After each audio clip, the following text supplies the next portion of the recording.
How's it going, you guys?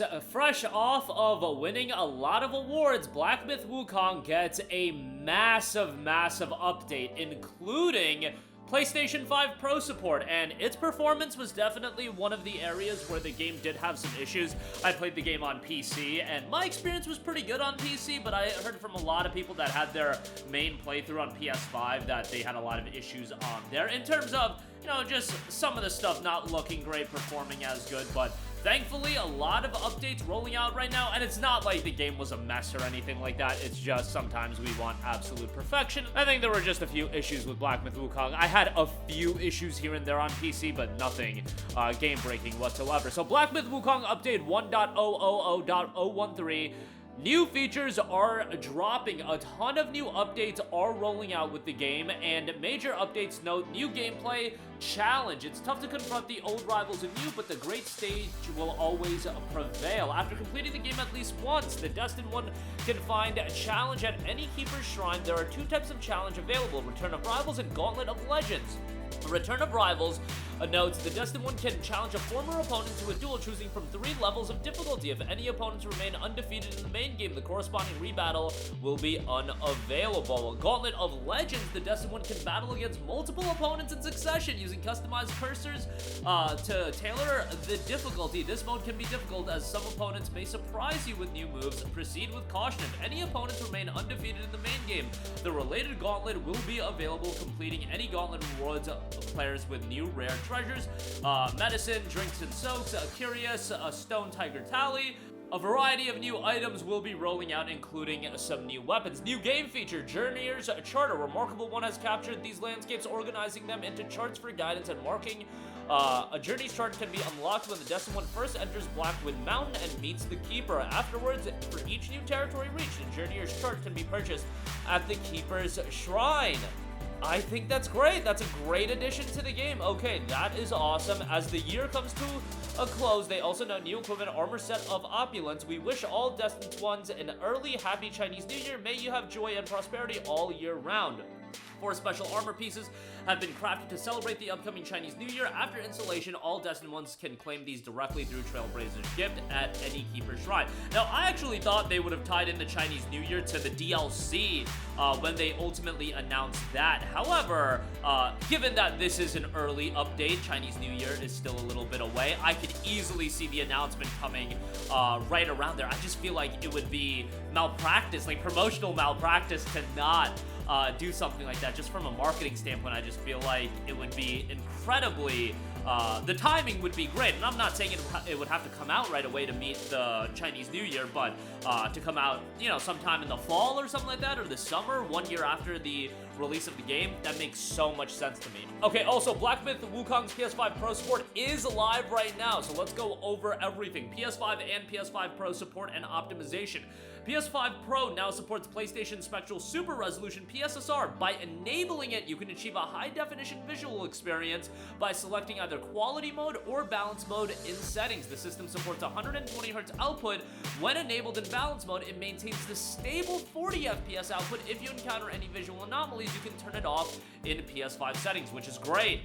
Various settings, various scenes and boss fights have been optimized for better game performance. The stability of frame rates and visual clarity in both balance mode and quality mode have been enhanced, and the input response speed has been improved in performance mode. This is going to be a situation we got to see the Digital Foundry breakdown and see how it actually works out. I feel like with the PS5 Pro enhancements, that's what we got to do for all of these games, because PSSR is incredible when it's optimized and works really well. Final Fantasy VII Rebirth, the enhancement that game has is jarring, given that it maintains 60 frames per second and how good the game looks. Like, I was very critical of that game's performance mode at launch, and man, like, I replayed through the game again, and it was just fantastic on PS5 Pro. But FF7 Rebirth is a top shelf level upgrade. Not every game has gotten the FF7 Rebirth treatment and optimization, and some games are just going to interact with AI technology differently. We've seen this on PC as well with DLSS and especially FSR. It can be pretty janky, and it goes for other things as well, like frame generation. When we are going in with this AI tech, like PSSR is very much still at its infancy. Incredible technology. Let's see how it evolves over time, and really I feel like this is setting the foundation for what's going to be available in the PS6 more than anything. But nice to see it get an update. New music library functions. Black Myth Wukong soundtrack selection has been added as a new soundtrack application. That is PC. The music library now supports exporting tracks. Some tracks are not available for export due to copyright restrictions, which makes a lot of sense. Bug fixes, bosses, a lot of fixes across the board, level fixes, protagonists, interactions, sound and subtitles, performance updates as well, localizations, and other changes have been noted as well. A sizable update for Black Myth Wukong. I was not expecting this level of an update ahead of, 2025. I was expecting, maybe early 2025 we would get a bit of an update, but PS5 Pro enhancement and other new features. And what's great about all of this is being baked into it without the need for the DLC. Like, you have new content being added to the game for free. Game Science and Shift Up, these two studios need to be studied in terms of new to the game, brand new title for Game Science. It's their very first title. For Shift Up, they've been around, but their first major game over here in the West and their first major single-player title. But think about it, from their release, Black Myth Wukong came out 4 months ago, Stellar Blade 8 months ago.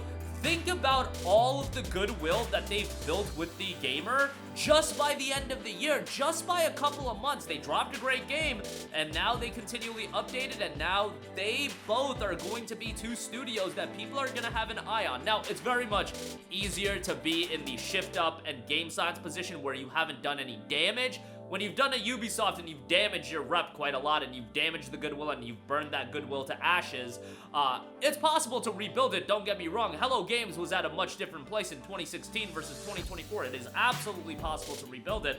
Look at Cyberpunk as well. But it's a lot harder. It takes a long time, and it takes a lot of quality effort. Although Ubisoft, low-key, been doing some things that I am happy of. They got a long way to go, but nonetheless, a lot of great things in gaming in totality. There's just a lot of reason to be excited. And Black Myth Wukong got the physical release as well. So I saw so many people back in August saying, man, this game looks awesome, but without a physical release, I'm not buying it. Well, now you got the physical release as well. $65, so kind of pricey for a 4-month-old game, but they did the same thing with Alan Wake 2 a year later, priced it at $80 for the deluxe edition.